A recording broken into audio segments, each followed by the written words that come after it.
You know, and you've heard the thing, luck is where opportunity and preparation come together. So that's kind of a typical definition. Luck is something that happens, and it will not be luck if you're not prepared. It's not luck if you are not ready for it, and it passes you by and you make mistakes and it's gone. So, to capitalize on a situation, you have to work hard every day. You have to be prepared. You have to make sure that every I is dotted and every T is crossed and every hook is sharp and every knot is perfect and every lure is just right and your rods are right, your guides are right, and that you're prepared and your mind is with that lure when you make that cast, that I'm there and I'm working that and I'm not off thinking of, daggum, did I leave the coffee pot on this morning? You want to be here. You want to be focused. And so luck still happens, but if you're not prepared for it, it doesn't happen for you. So you got to be prepared for it. And I just think that you can better your chances if you're working really hard. And I know somebody's taking full advantage of that right there, because you work your tail off. And they can call it luck, but it's really, really hard work. Shaw Grigsby. How you doing, man? Dude, I tell you, I'm doing really well. Thinking back on all those days out there in the Florida Keys, having a blast with you. I know it. Man, tarping, tying boats together. We had a lot of fun. That was fun. Crazy? that one, yeah, I forgot about that, actually. Tying boats together. That you taught me a lot of things. And on that day that I learned even more. And that was that, I was out there and I'm poling around in this little skiff and trying to be so quiet. And then we go out there and you're like, well, this is the boat we're fishing, is a bay boat. I'd never been in a bay boat before. And then we've got a bay boat as a camera boat. And I'm like, man, I don't think we're going to be able to do this. And I didn't think we were going to be able to do it to begin with. And then the trolling motor breaks. Yeah, unbelievable. And I was like, well, I guess we're going home. You're like, oh, no, we're not going home. What we're going to do is we're going to tie the other boat to this one. And we had it tied back about enough to where the camera people were on the camera boat. It actually worked great. It was the best. I think I might have used that since then, like on purpose. Yeah. Like, okay, now we're going to tie them together. And then it was the perfect angle. And so they could see where we would cast. They could get the bite. But the camera boat was doing all the work. Yeah. And we had a dead dummy trolling motor on the first one. But man, and we're catching tarpon left and right. That was shrimp so hatch. Fun. Oh my gosh. That was crazy. That was crazy. A lot of fun times, man. That was a lot of fun times. And that was when you were doing one more cast. How many years did you do that show? 23 seasons. 23 seasons. You're close. How many have you done? 16. You're close. I told you it's not far out. It's hard to believe, man. 23 seasons. I probably did that show with you. The show that I did with you for Barracudas was the first television show I ever did. Was it really? Yeah, first television show I ever did. Because you were working with was it McCutcheon? Marshall Cutcheon. That's it. We weren't working together necessarily, but he was all into fly fishing for permit, and he only wanted fly clients. And Woody called him. And he was like, you know what? I think this is going to be better for you. I think this is going to be a good opportunity. You do this. And I was like, oh, sounds great. Yeah. Sounds great. So go out. Change your life. It did change my life. That one day absolutely changed my life. And what changed it the most was that, we went out. We had a nice day. You said, boy, it'd be nice if we, again, it was like all these things that I learned, but we were catching all these nice fish, 14, 15 pound kudas. You're like, boy, it'd be nice if we get a 20. I'm like, what?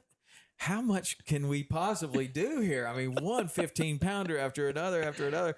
You're like, yeah, well, we'll probably come back tomorrow and get another one. I was like, okay, I guess. And so we went back, and sure enough, you got that 20. I can remember exactly where it was too. You got that 20 pounder. And, so I'm thinking, well, I'm sure it's probably going to be a pretty good show. But that was when you were on TNN, right? Correct. Monday night? We had Saturdays and I don't remember all the times on it, but the ratings were nuts. They must have been, because my phone didn't stop ringing.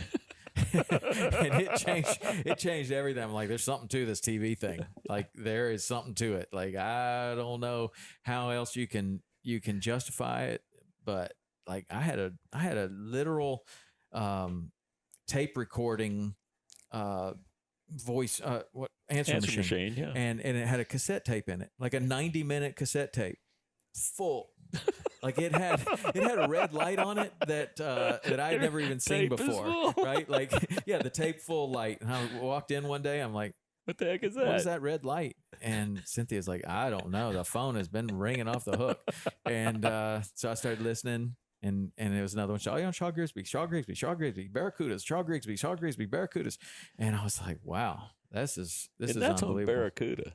I mean, that's one of the funnest fish I've ever caught. Oh, my God. They go so fast. I think it's the fastest fish in short distance, right? Yeah. Fastest fish for short distance. They jump incredibly high.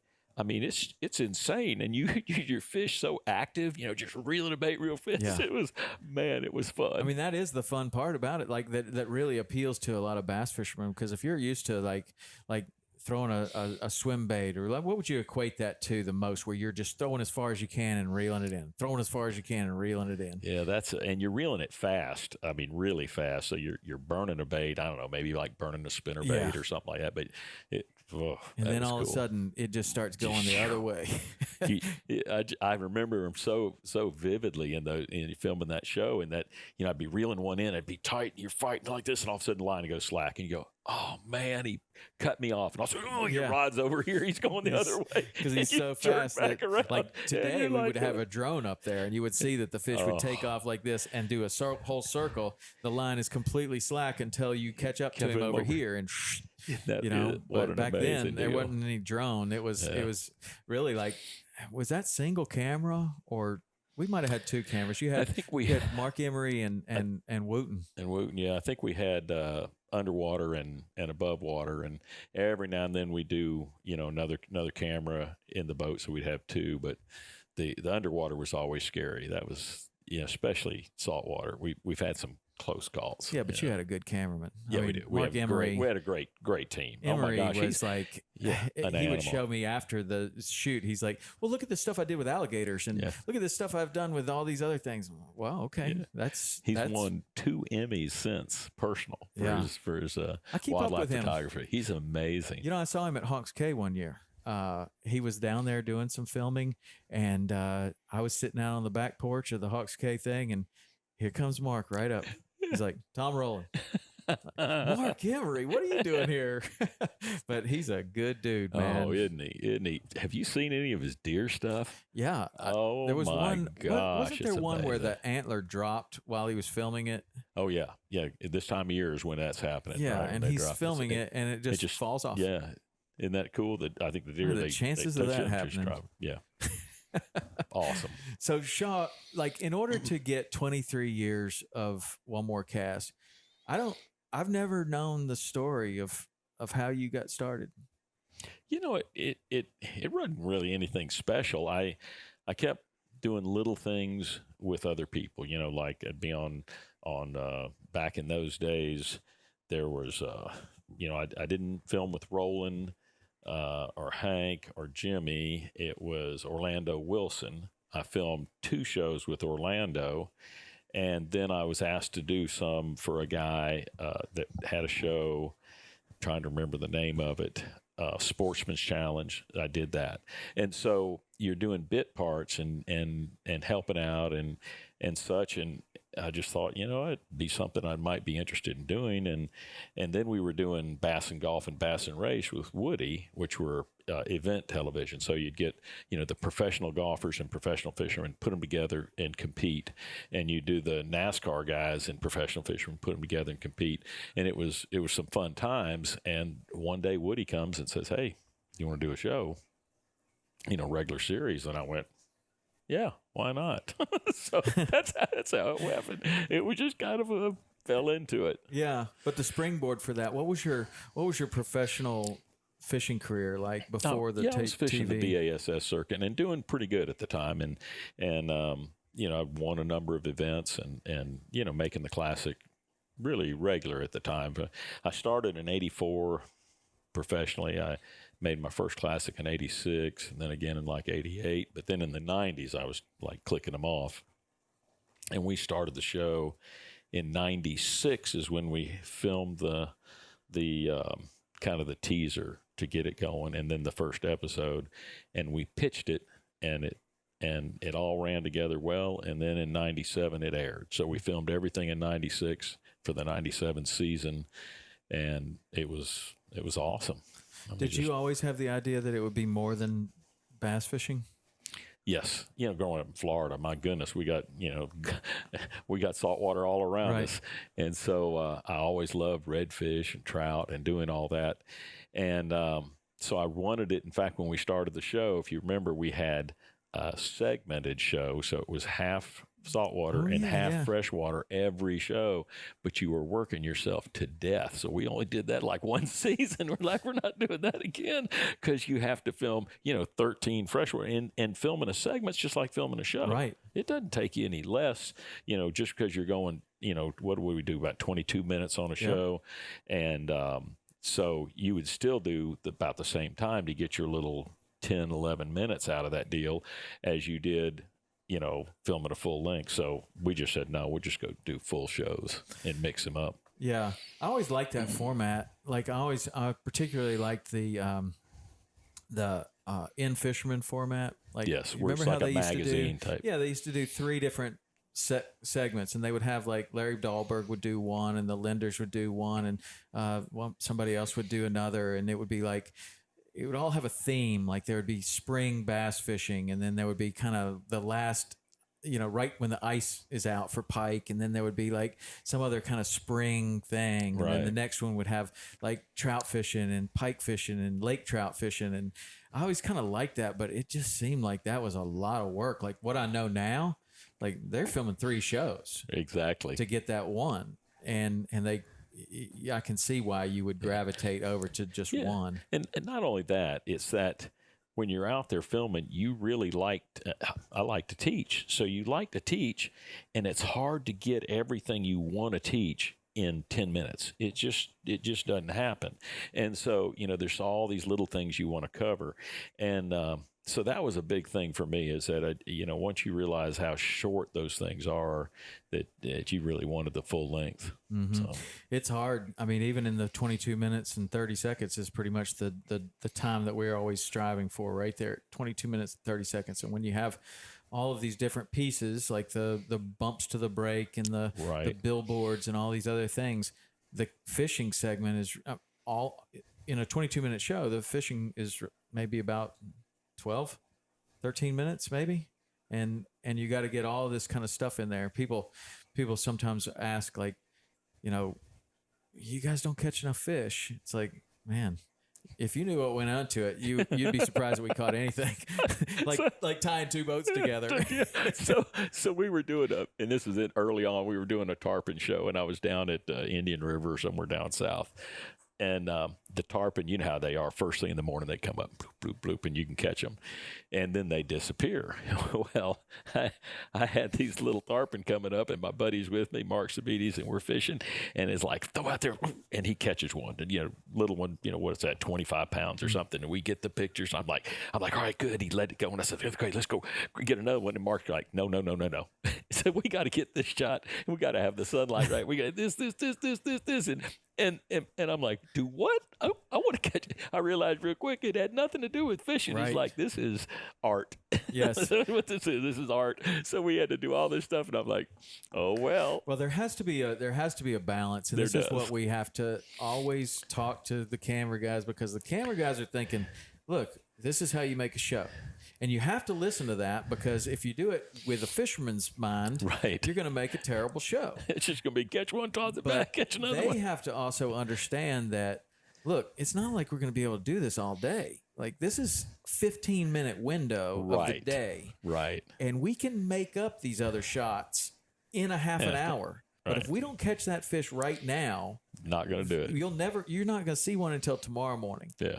And it's a real delicate balance of trying to be courteous and respectful of what they're trying to say, but also to have them kind of understand from a What we have fisherman's to do. perspective is like, listen, man, we got to catch that fish. And some funny stories, you know, where after years, I'm sure you got plenty of these stories too, but the camera guys are like, wait, what are you doing?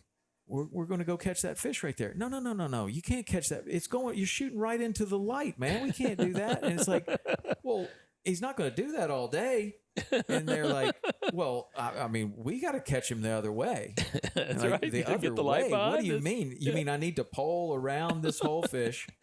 And it's like, okay, I guess that's what we're going to do. And so we do it. And sure enough, it actually worked. And so over the years, I've kind of learned like, okay, well, so many of the things that I thought were just written in stone, like a bonefish tail's right there. You got to catch that fish or he's gone. Maybe not. Like That's maybe right. you can wait. Maybe you can pole around that fish. Maybe you can follow him down the flat. Maybe you can figure out a way to do it to where you're now catching him down light. Yeah. And in the beginning, like, I don't know, there's so many parts of education or whatever that in the beginning of something, you just see something as is borderline impossible. Then you learn a little bit more about it, and you're like, oh, well, it's not as hard as I thought it was going to be. And then you learn a little bit more about it. You're like, oh, well, We can do that. I could do it 100 different ways. Yeah. But it takes a long time. I mean, the first time that we were told to pole around a school of redfish and come at them the other way and put the fish between the camera boat and us, I just thought, this is a waste of time. Yeah. This is a total waste of We've time. lost the whole thing. Might as well just back it in. But it worked, and then it turns out that's the best shot maybe we've ever gotten. Yeah, exactly. Like it's crazy, but there's so many situations like that. Yeah. How did you get started being a professional bass fisherman? That was kind of a neat deal. I was a fisherman, and my dad would always fish. We'd go red fishing and trout fishing in the mountains. Loved trout fishing, for rainbows and little brooks and things like that. And then we do that every summer. And but anyway, I was a Boy Scout, and in 8th grade at my high school, 8th grade, this kid that I knew from Boy Scouts, he was the new kid at that year in our school. And so I'm the only guy he knew, and I knew him from Boy Scouts. He was like an Eagle Scout and my patrol leader and all kinds of stuff. So we were buddies already. So we just got to be real close friends, and he loved fishing, and he loved bass fishing, not just fishing. He loved bass fishing. So now I'd go bass fishing with him. I love fishing, so we'd go. Well, next thing you know, he calls me up one day and he says, "Hey man, you want to go fish a tournament?"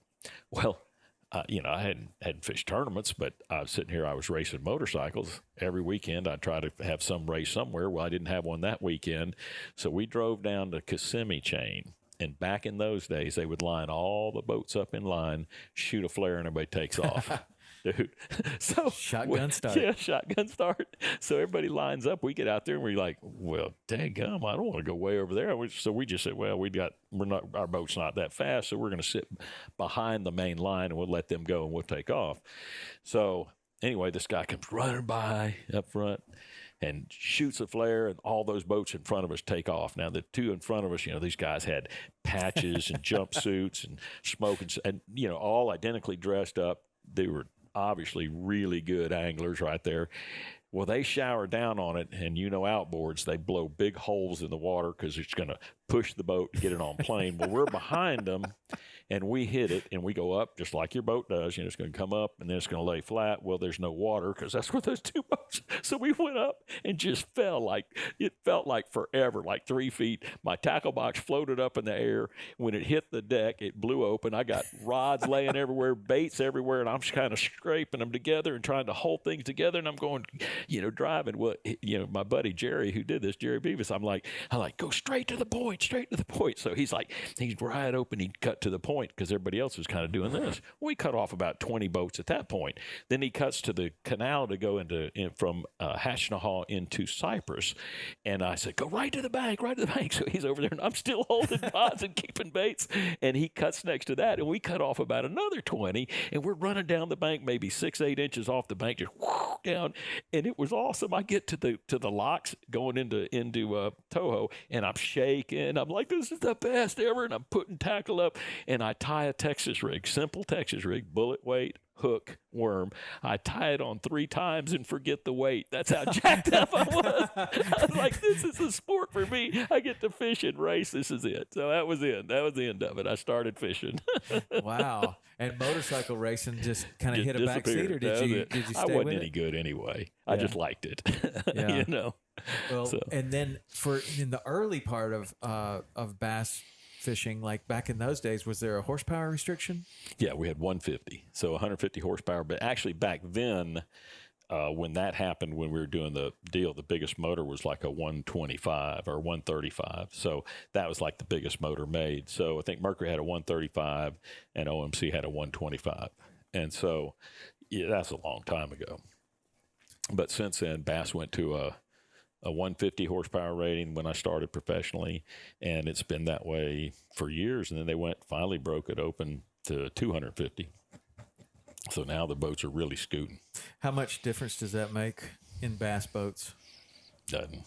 I mean, I love the days with 150. I mean, that was just a perfect time, and you could still run, mid 60s and have a great time. Low 60s, it was fine. You get anywhere you want to go, but it's nice to have a bigger boat for when you get those wave conditions. So is that what changed the 250? Opened up the opportunity to have a bigger boat? Yes.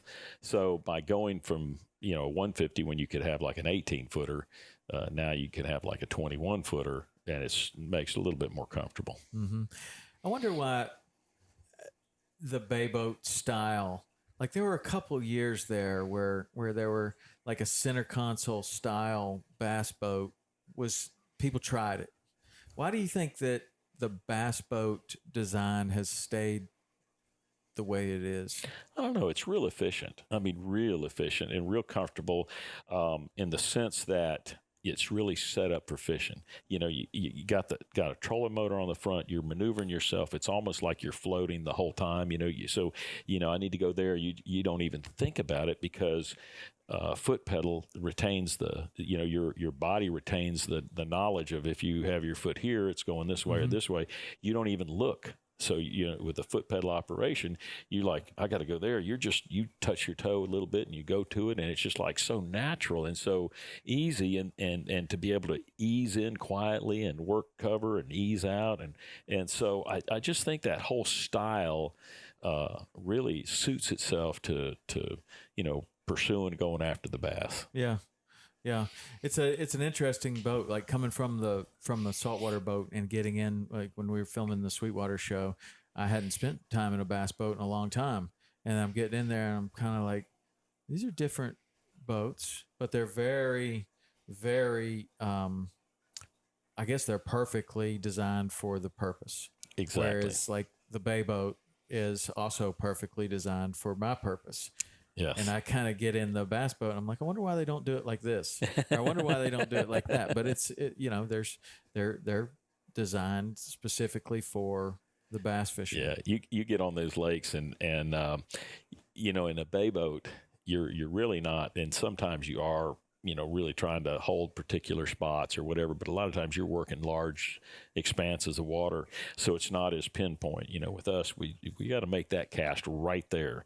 You need to hit right next to this log. If you have too much in the boat, like a console that sticks up or whatever, it's catching the wind, making things a lot harder to hold the boat and keep it in position. So, yeah, the boats are just they're about perfect. Lean and sleek and get you there and get you back.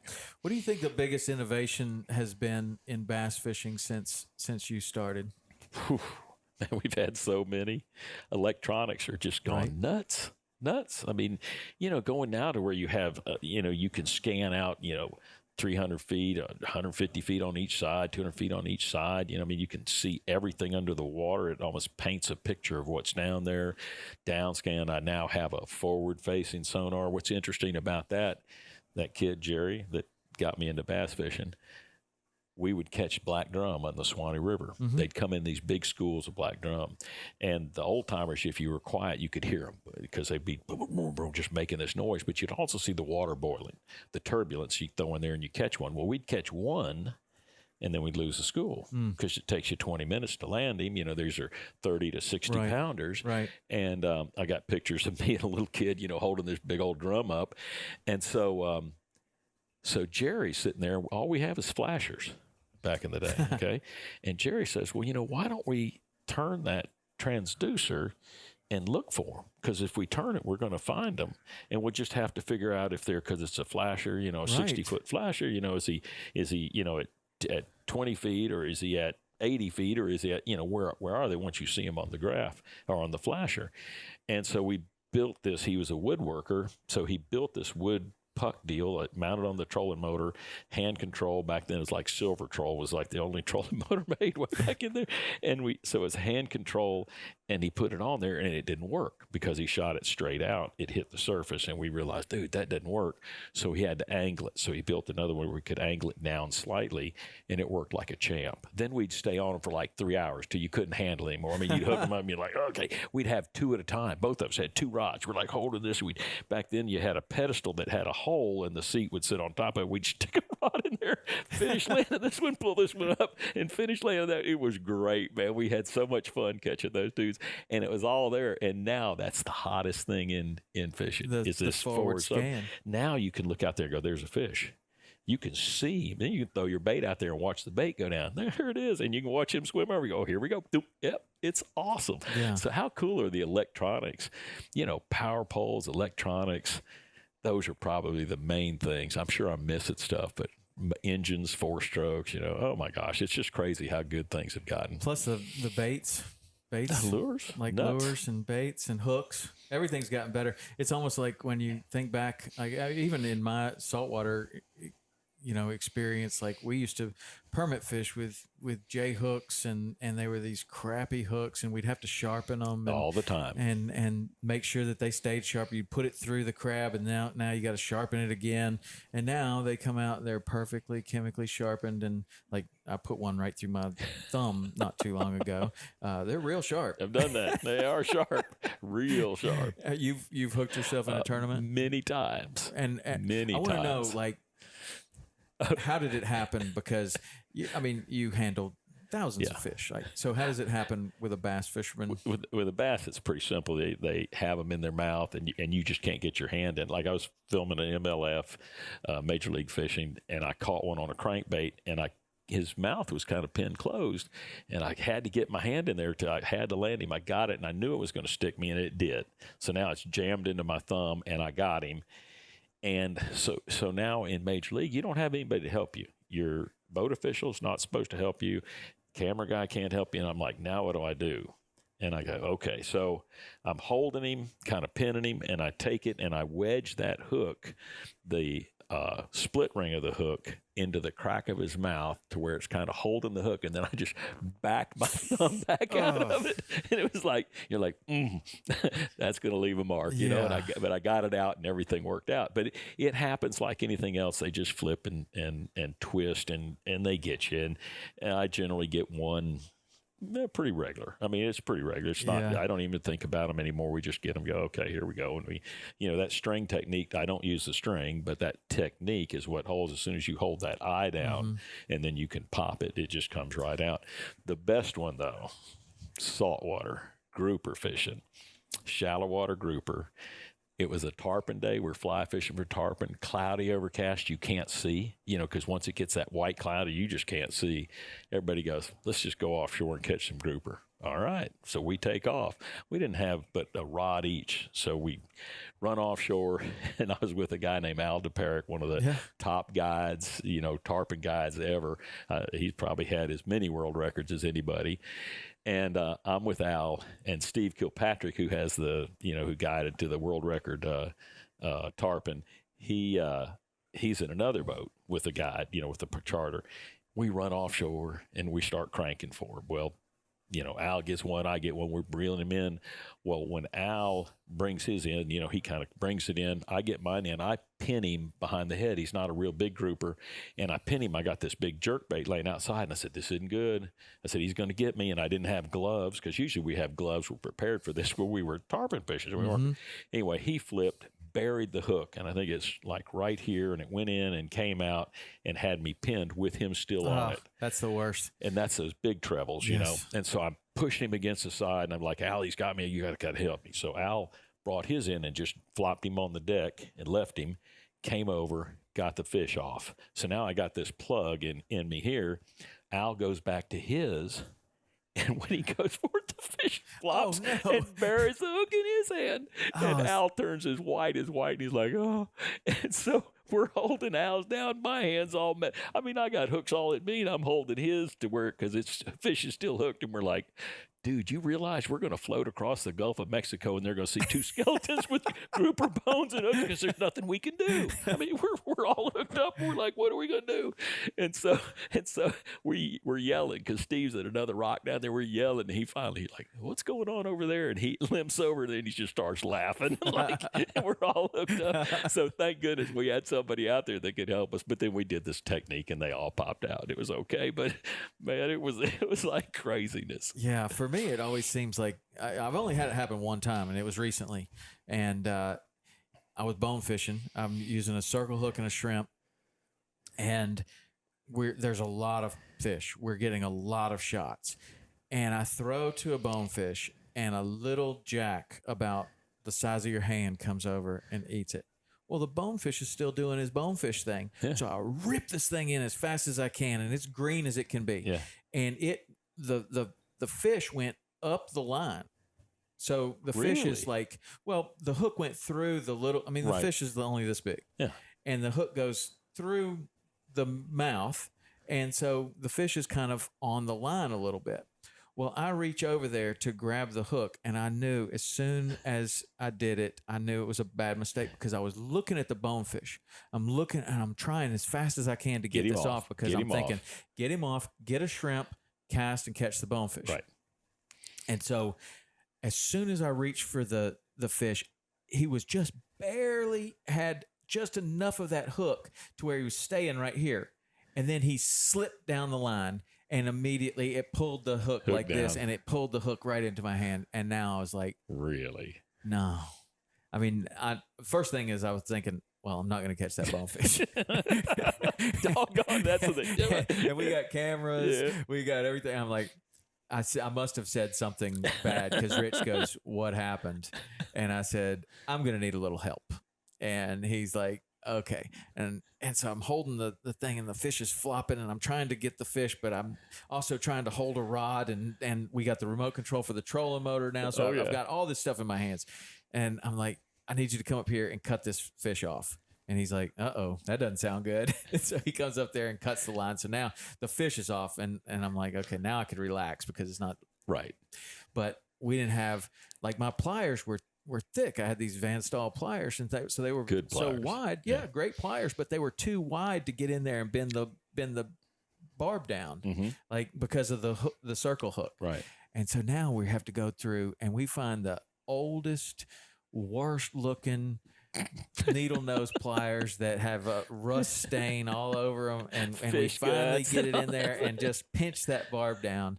And I tried and tried and tried, and finally I was just like, it's coming out this time. I mean, one way or another, just like you said, you pulled yours out, it's coming out, and just back that thing out. But I don't like that when that happens, but it's going to happen. And a lot of people think that it's going to happen, like somebody's going to cast it into you or something. It's usually going to be like you're washing the boat, and one of them's in the vertical rod holder, and you're like, you just do the brush right into a treble hook or something. I saw somebody else did that. I think it was somebody good, and it was shortly after I had done my thing, and I saw on their Instagram, it was like, yep, happened to me too. Yeah, it happens to all of us. Mainly with us, it's crankbaits or jerk baits or something, lipless baits. But it's crankbaits, trebles, and you grab a bass and he's flopping, and just somehow, he gets you.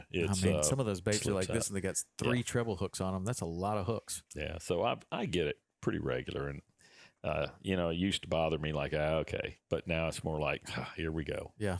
So get another one out and keep going. So you've had some big changes over the last few years with the MLF. right? Incredible.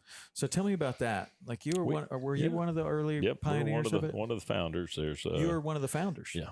All right. So how does that happen? Like So we knew there was a better way to do fishing, bass fishing. And Boyd Duckett had some ideas, Gary Klein, and they were always talking. And I was Gary's roommate, and we're all talking about, we need to do stuff. So, Boyd had taken some concepts to Bass and run it by him and said, hey, what do you think of this? Well, they kind of shot him down and said, no, we're not interested.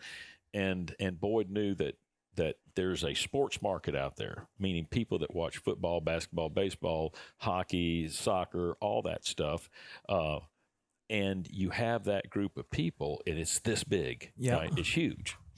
And then you have a group of people that like bass fishing, and it's this big, right? So it's this group. So you got bass fishing, you got sports people. We wanted to get this group involved in bass fishing. And so, we had ideas. And so Boyd just put together a group. And it was, there was 12 of us, I think, initially started it, 12 or 13 that initially started it. And we just invited guys to come in and try this. Put it together with a network. So we had network backing. We had great people behind it. And they loved it. And it just lit off. I mean, it's the neatest thing in the world because every fish counts. It's not like you catch 5 and then you got to cull through and do whatever. It's every fish counts, which means there's no let up. There's the intensity level, the competition level is just amazing. I've never fished harder in my life, and it's never been more exciting because every bite counts. So you don't have a limit. You're in the environmental aspects of it. You catch that fish, you let him go right now. So we're not putting them in a live well, carrying them around time after time. So letting them go, they're staying alive, and that's a great thing to do. Now, do you measure them? Is there anything that has anything to do with size? There is a size limit, okay. Yes. So at first we had a 12-inch limit, which is kind of a standard in a bass tournament. 12-inch limit. And then we had a number of fish that would come in that are 12 inches, but they're only like 13 ounces. They'd be skinny. So we said, well, let's just make it a 1 pound limit. So we went to a 1 pound limit. This season, we are doing a variable limit. So if the lake's a really good lake, we might have a 3 pound limit or a 2 pound limit or whatever. So they're gonna adjust that this year. I don't know how the jury's out on that. I can just tell you that with a 1 pound limit, doing what we do, we love to fish and we love to catch fish.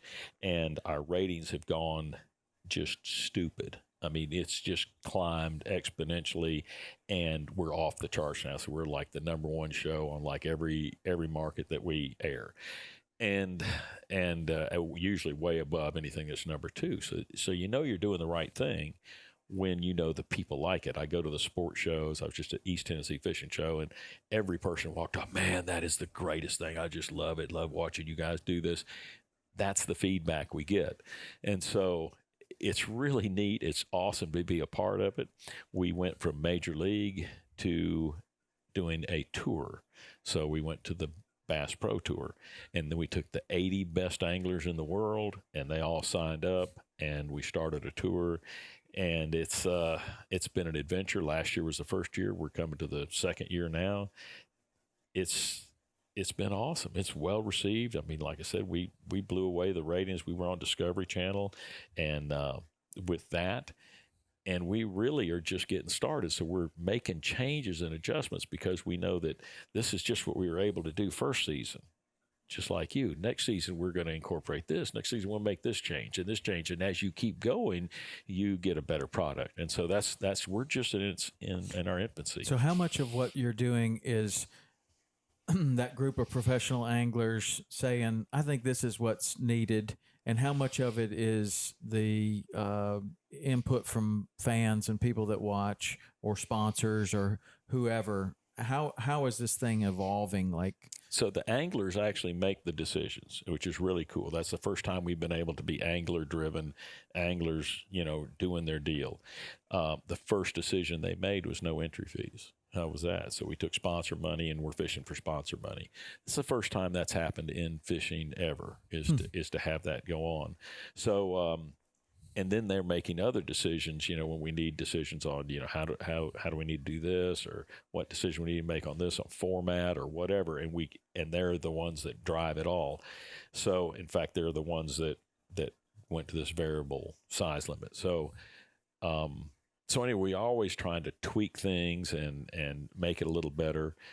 But so far it's just been a neat deal. Yeah. Everything I read about it's the thing that the authors keep going back to is that the anglers now can control their own destiny. Right.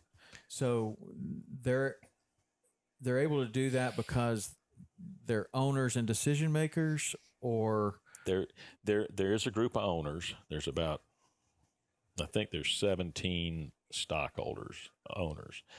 There is, and not all of those are anglers. I think there's like 12 or 13 anglers, and the rest of them are the business people. Then you have the rest of the anglers. They're all decision makers. If you're fishing the tour, you have a vote. So it's just like being board of directors or whatever. And an owner's vote is no different from a fisherman's vote. So it's the same vote. So that's where they get to do that. And what's really important, I've heard people, B.A.S.S has done a great job, and the whole industry was designed because of B.A.S S and came about because of B.A.S S. And so, we have a lot of good feelings about them and thank them for what they did. Taking it to the next level, they would never go past what they were doing. So, and that's their business model, and that's what they do. We just wanted to make it as big a sport as we can have, and then everybody, how the old saying is, a high tide floats all boats. Mm-hmm. The bigger we make this, the bigger it's going to make it for everybody. And so we knew we could tap into those sports people, and then some of those sports people are going to look at this and go, man, this is really cool. I'm going to try it. So they're going to buy a rod and reel. They're going to buy a boat. I had one at the East Tennessee Fishing Show, say, my buddy watched this. He got so hooked on the live broadcast, he went out and bought him a boat and a deal and all that. He's all that's what I'm talking about. Right. So it's not just a thought, it's a reality. This is what's happening, is that we're increasing the size of the fishing, the bass fishing market. And in doing that, I think that's helping everybody. I've seen a lot of negatives from people that are like clinging on to the old school bass. And I'm okay with that, because, anytime you start something new, you're going to have some blowback all the time. So I understand that they talk about, small fish, and you just catch small fish and anybody can do that. Well, come try it and see if you can do that, because I've been there, and it's not that easy. And so I hear a lot of that, and that's kind of where that variable size limit and all that, and also choosing bodies of water that have bigger fish, because we fish no different. When we get on the water, there is not like, I'm going to pick up a shaky head and go catch little ones. You don't do that. You're fishing for the best, biggest fish you can, and as many as you can catch. And the real key is to stay on them. So catch them in the morning, and then when the clouds go away, for the sunrise comes up and things change, you have to still be on them, and you have to still catch them, and you go through the whole day, and it's extremely hard. I watch it over and over on these shows, and you'll see it on the Bass Pro Tour, where a guy catch him in the morning, and then he's struggling. He may be in top spot, and all of a sudden he's clicking down, and he's just struggling to stay in the cut line. And so it's the hardest, like I said, the hardest fishing I've ever done. So we're making adjustments for that, but I think we're on the right path. I don't think you ever want to change the basics of what we're doing, as long as the viewership keeps just climbing ridiculously. Sure. I mean, it's ridiculous how fast it's growing. That's what everybody's talking about, is like, how the momentum of what you've got going on there. I wonder, like, as anglers that were the founders of this, and like, I know how it is when you're at one of those tournaments and you're sitting up there, in the hotel room, you're talking about, probably have lots of conversations about what's going on, what's going well, what could change. What were the first couple of things that you and Gary and, some of the founders were like, you know what? It would be so much better if, like, what were those first couple of things? Well, the first couple of things is that we wanted it to be where you had that rolling scoreboard, so you knew what was going on. just like you knew what's going on when Tiger Woods comes up on the 18th green. He Right. knows where he's sitting. When he's back there in 14th green, he knows where he's sitting. That's what you got to know. I mean, you've got to know that, because then you can make quality decisions. Sure. You can say, hey, I remember being in 10th place in a B.A.S.S. on Kissimmee, on Toho, and making the final day cut, 10th spot. And I said, man, I'm down in 10th. I got a long way to go. I better catch a big one. So I go through and I catch a limit of fish, and I see a big one on bed, and I hook her, and she's a giant. She pulls her head 2 or 3 times, and the hook pulls, and she goes back to the bed. I fish for her. I go around looking. I know I need to have a 6-7 pounder to win. Well, I come in, I didn't. I needed a 3-pounder. I went by 5 or 6 of those that I could have caught in a second and won the tournament hands down. But I don't have the knowledge to make that decision. So it's a flip of a coin. So who was the best fisherman that day? Obviously the guy that won it, but would it have been me? Absolutely, if I'd known. But somebody else may have known and made a different decision too. Sure. You don't know. But so now you have that knowledge of, you're hearing what's going on, and you go, oh my gosh, they're killing them, and I can't get a bite, so I've got to change. I'm obviously not doing the right thing. Right. So now you can make that change, Right. where before you don't know, and all of a sudden you're taking potluck, and all of a sudden you come and you go, oh man, I thought I was doing good, and I'm just beat to death. Right. So that's really the thought process, is that you could have that.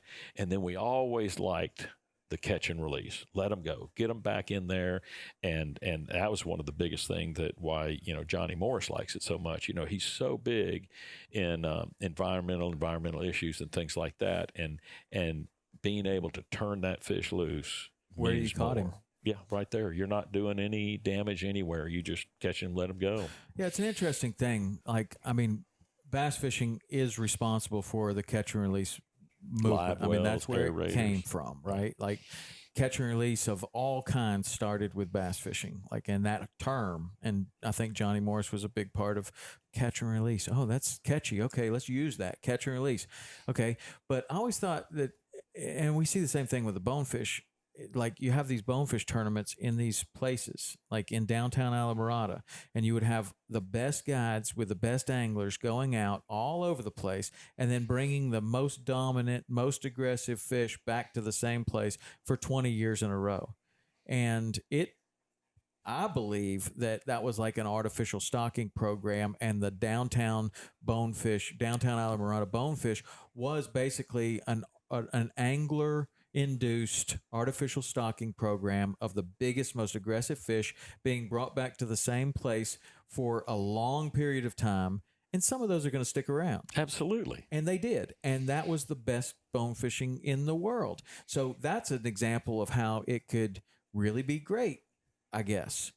But where, those big fish are not where they once were. So I don't know how that affects the thing. It doesn't really matter because the cold front of 2010 really hurt them a lot. Yeah. But when you're doing this in these lakes, and you're having the best anglers in the world going out, catching 5 fish each, and there's 100 anglers, and that's 500 of the biggest, most aggressive bass in the lake, all being released at the same place.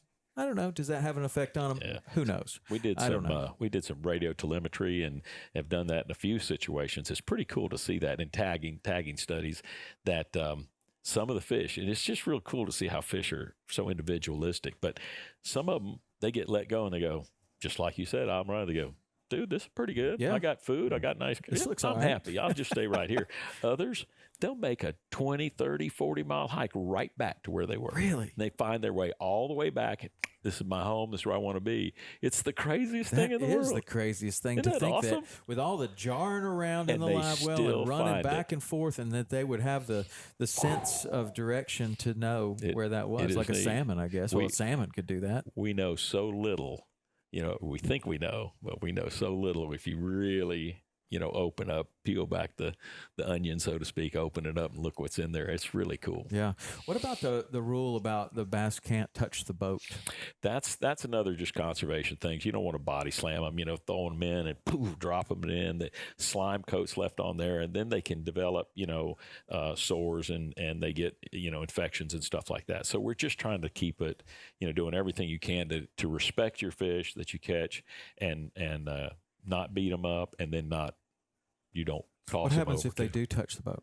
You get a 2-minute penalty. 2 minute. 2-minute. So it's all based on time. So you could just have to sit there, or you have to stop early. No, you have to sit there. So one of my favorite ones, Mike Iaconelli. I love him, but we also have a release deal. So you have to release it below the gunnel.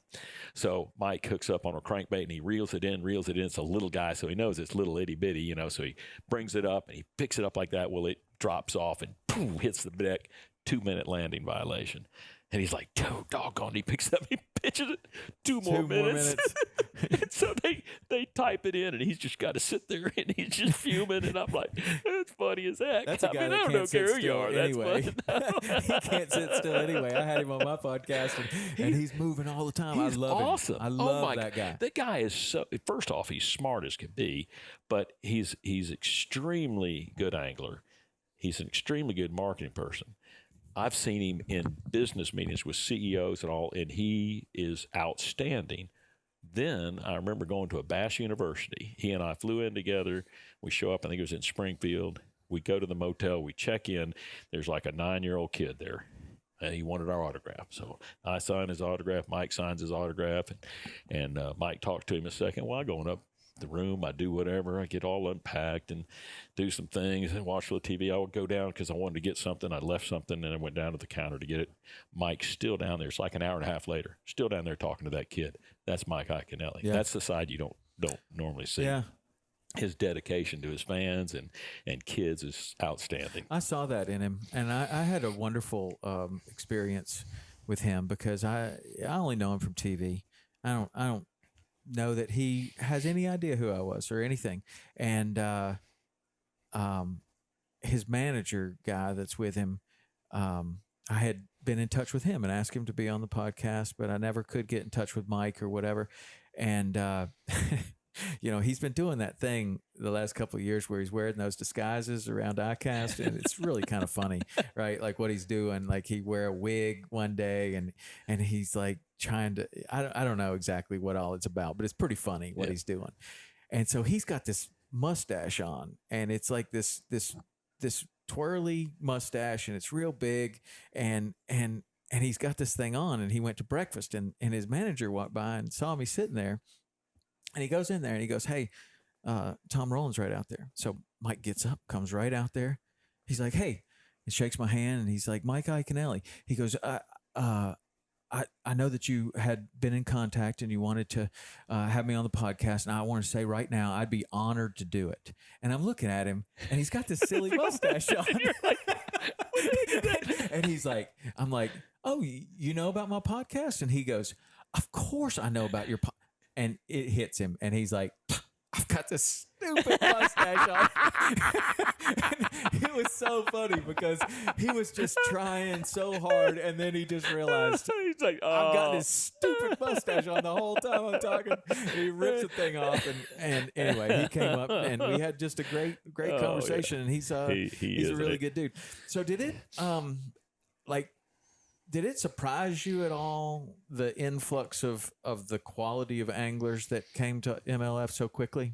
No, they had been, and I won't say it's, they had reached their limit at B.A.S., and they really wanted to make a difference. I was so impressed at some of these young anglers that would go, "This is what we need for the future." I'm starting in the sport. I'm in it 2 years, 3 years down the road, and I'm looking 20. That's awesome, because most of the anglers look right here. What's in it for me right now? And if it isn't, I don't want to have anything to do with it. I could not believe that we got 80 guys to go, "We're in it. We know. We see it. We feel what you're doing. We know what you're doing. We know it's the right thing for the sport." And that's the biggest thing that I see, is that there's enough people that don't see that it's a little disturbing, because for the sport to really grow and do it, you need those anglers to do this, and you need this sport to be controlled by the anglers, not by somebody that's a for-profit money. This is what makes the decision. We want to make the decisions on the sport. What's the best for the sport? Might not be the best for me. In fact, for me personally, this is probably not the best choice. I'm a better 5-fish guy than I am a 10 or 20 fish guy. but it's still the best fishing I've ever done. I've never worked harder in my life and fished more intense, and it's just keys you up. It's like what you live for. I mean, you live for those moments out there, and so it might not be the best for me, but it's the best for the sport. That's what I look at. I'm a team guy. I want this sport to go places. I want this sport to be what we know it is. It's the greatest sport in the world. Fishing is. You can fish when you're 2 years old. You can fish when you're 90 years old. I don't know if you know Glenn Lau. Glenn Lau, one of the world famous, guys that do all the underwater and all that. Homer Circle was a writer for 50 something years. He'd do whole magazines, by himself. He was a phenomenal writer and great gentleman. When he was, getting way up in age, I don't know if he's 80 something or whatever, could hardly walk. Glenn Lau would pick him up at the house, pick him up, put him in the boat, and they'd go fishing. You go fishing to your dying day, and you can fish when you're a kid, and you can love it all through life. You can take it to just be a relaxing afternoon on the water. You can take it to just learn about the environment and the outdoors, or you can take it to the professional level where you're out there competing, and it's just the most magnificent sport. Because you don't have to be 6'6", 230. You don't have to be, this superhuman to play. Your playing time is forever. It's lifetime. And the knowledge you gain, everything from the relying on yourself to make decisions and all the benefits that you can get from being outdoors is intense, amazing. I don't think there's another sport like it. To process all the variables we do, there's no other sport like that you have to figure all this stuff out. And so for me, it's the greatest thing out there, and I want everybody to know it. And I want this thing to be the biggest and best. You can see these guys, a lot of the guys, when they're done playing professional football, they're coming to be a professional bass fisher. When they're finished doing their professional sport, whatever it is, they're saying, "I'm coming to fish." Mm-hmm. They love it. Well, you see a lot of that, like a lot of the clients that I would have on my boat every single day. I could tell. I was like, that guy's got an athletic build. Like you start talking to them, and I would ask them, like, well, what's your background? What's your athletic background or whatever?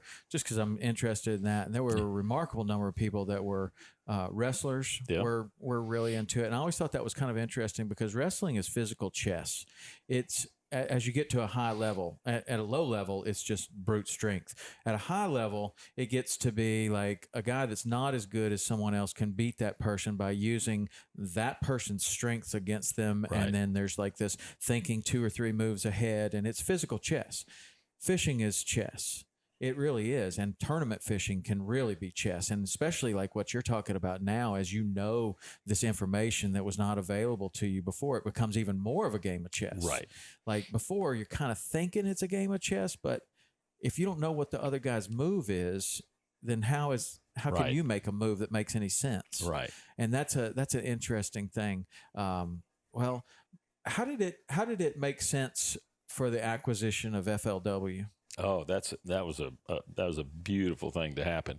So for FLW has the best ground game out there. So from the BFLs, which are the weekend anglers out there, fishing and going at it every weekend, having a regular job and then going fishing, they had the best. FLW has the best. In their Costa series was unbelievable, which is the next step up would be like on the B.A.S.S, the Opens. And then they had the FLW Tour, which is the professional level. So to take Major League Fishing Bass Pro Tour, we had to have a feeder system because we're losing 10 guys after the third year. So 2021, at the end of 2021, we got 10 new guys coming in. Those 10 bottom guys drop out, go back to the tour and try to work their way back in. And so to have a feeder system, we needed that. We needed that for people to be able to say, hey, I can make it into this system now. So I can fish the weekend, I can go up to the Costa, and then I can go to the tour and make it all the way into the major of the major leagues. So you're going to the Bass Pro Tour. And see, the Bass Pro Tour isn't just the tour. It's got those 8 tournaments. But then every 2 tournaments of those 8, you can qualify for the Cup, which is the MLF. So that's another tournament that you fish, which is still big money. So you're talking, you've got great payouts on the 8. Then you got 4 Cups, great payouts there. You got a championship, the Red Crest, great payouts there. So it's a whole lifestyle of all of a sudden you make a living and you're not forking out this huge amount of money for entry fees. So having that avenue for an everyday angler, somebody that's fishing, to be able to work his way in and go all the way to the top is really what we were looking for. And that just made perfect sense. They already had it established. We could have done it too, but why? Yeah. You got it going, man. You got the best thing going. So plus you get all their, I mean, you got FLW fans and you got people that are they're bought in. Right. And now they're bought into the MLF too. That's really cool. One thing I wanted to ask you, I remember we had a couple of conversations a long time ago about your feelings on luck. What do you think about luck? And you've heard the thing, luck is where opportunity and preparation come together. So that's kind of a typical definition. Luck is something that happens, and it will not be luck if you're not prepared. It's not luck if you are not ready for it and it passes you by and you make mistakes and it's gone.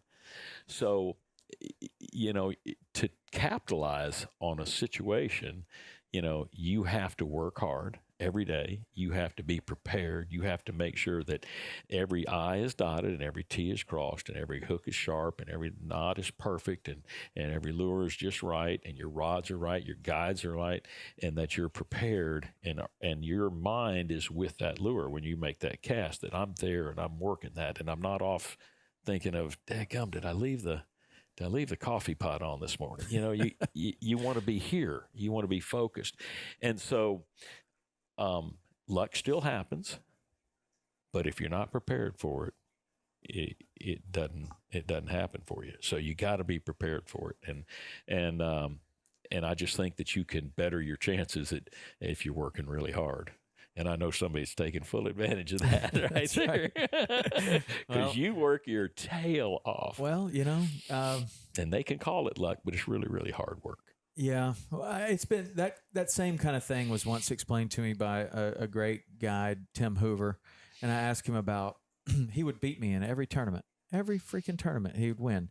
And I just couldn't understand it. And so, I'm working real hard and doing all the right things, I think. And so finally I got up the courage just to go ask him. And just like any other successful person, when you ask him, he was like, sure, I'll tell you. He's like, I'm not any better than you are, probably. He said, but I make sure that I get a 1% advantage everywhere I can.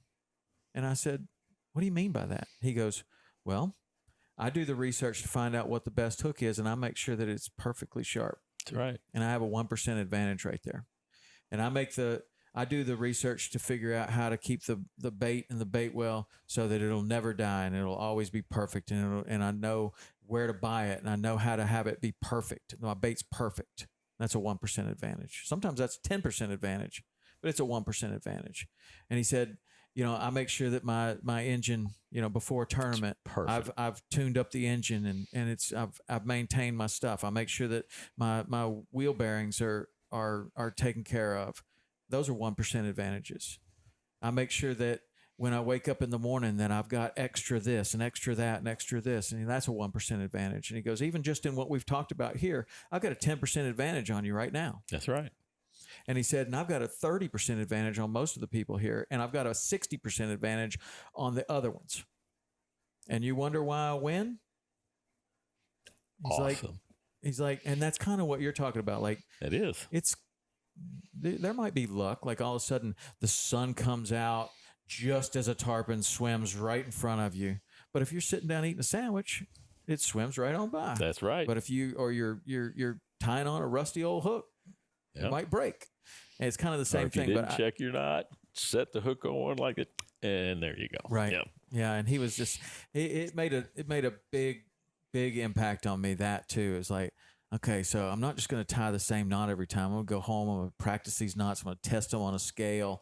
I'm going to, figure out which one's the best with which particular brand of monofilament. And then I'm going to know all of these different things. And that's going to be my 1% advantage. And then I'm going to pick up a 1% advantage over here. Then I'm going to sleep a little more than I would. And that's going to be a 1% advantage. Then I'm going to make sure that I eat a good breakfast. That's going to be a 1% advantage. And then you go in and you're like, I got a 15% advantage over most people here. And so now you've leveled the field to where now you're just competing against one or two people. It's awesome. Yeah. That is awesome. Yeah. Great. Total truth right there. I remember, so when I started fishing, that buddy, Jerry and I, we'd fish as a team, buddy tournaments. And we'd show up to fish a bass tournament, and we were there to fish. We're kids. We love fishing. We wanted to catch them. Right? Most of the guys were there to drink beer, chase women. They'd come being drunk or whatever, and we're like out there just, and that's how we could do it. We had that advantage. 50% advantage in that 50% tournament. over there. So I remember one, though, I had this great guy. I loved him dearly. And we were looking for him. It was a championship day. We were looking for him, and, Jerry and I are there like ready to go. And they're going, where's it? Where's so-and-so? And I won't mention his name, but anyway, he said, well, there's his truck. And they opened the door, and he fell out of the truck, drunk as Cooter Brown, and they packed him. They were worried that they got him to the ramp and all that, and he got in his boat, and we all took off. Well, about 1 o'clock in the afternoon, they see his boat floating across this lake, and they're like, oh, my gosh, he's dead. And they went over there. He's still laid out there, hadn't fished a lick. He's just been sleeping in his boat. He got up, and they're like, are you okay? You okay? He said, yeah, I'm fine. He got up, and from 1:30 to 3:30, he beat us like a drum and won the whole thing. Oh, man, that's terrible. But that was him. He was awesome. Where was his advantage? I guess he wasn't worried about. No. His advantage came from somewhere else. He was really, really, really good. He was a great angler and just a funny human being, man. I love that guy. So he's passed, and he's wonderful. Doug Gilly. God, what a wonderful guy. You just want to hug him every time. Well, Shaw, what gets you the most excited right now?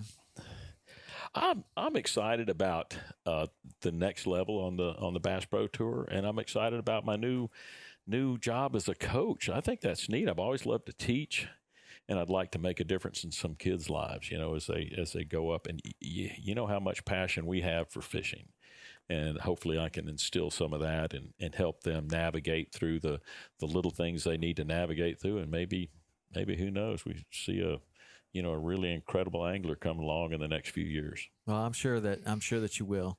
Well, I want to thank you for spending this time with me and catching up a little bit. Oh, We've got awesome. a lot of good stories that we didn't even go over on this podcast, but we'll do it again. But mostly, I've told you, and I've told a lot of other people, you really meant more to me than I think that you'll ever know. I mean, thank you may have an idea, but the things that you told me, the support that you gave us. I mean, one quick story is that I called you. I said, I think we want to do a TV show, and you said immediately, "Hey, I'll give you my crew." Right? You said, "Great, I'll give you my crew." Do you know how much that cut? That cut so much of that process. Oh, okay, I got to find a cameraman. Who's a cameraman? How much do I pay him? What do I do? All of this stuff. And you just said, look, I'll give you my crew. Good. You're going to be great at it. So you gave me confidence and you gave me the resources. That's huge. And coming from somebody that had done it a long time, that was huge. But you helped me with sponsors. You helped me in so many different ways. And you did it without ever asking anything in return. And it was just completely unexpected for me because I figured the guy that's going to help me is probably going to be a guy similar to me, like a saltwater guy. And you come into my life blind, and we don't know each other from Adam, and you just helped, and you continued helping, and you've continued helping all the way up to now. And I know that you're going to continue helping all of these kids, but just wanted to thank you and honor you for doing that, really. Thank you. Because you've been a huge impact on both Rich and I's life, and I'd probably be still just pushing the boat along if you hadn't have done those even things. if you were doing that, you'd still be doing good at it. And there's that. But you have done very well with what you've got, and I tell you, it's been fun watching you come along. Absolutely. Well, thank you you very much. Yeah. And it's an honor to have a good friend like you. All right, buddy. Thank you, my friend. Thank you.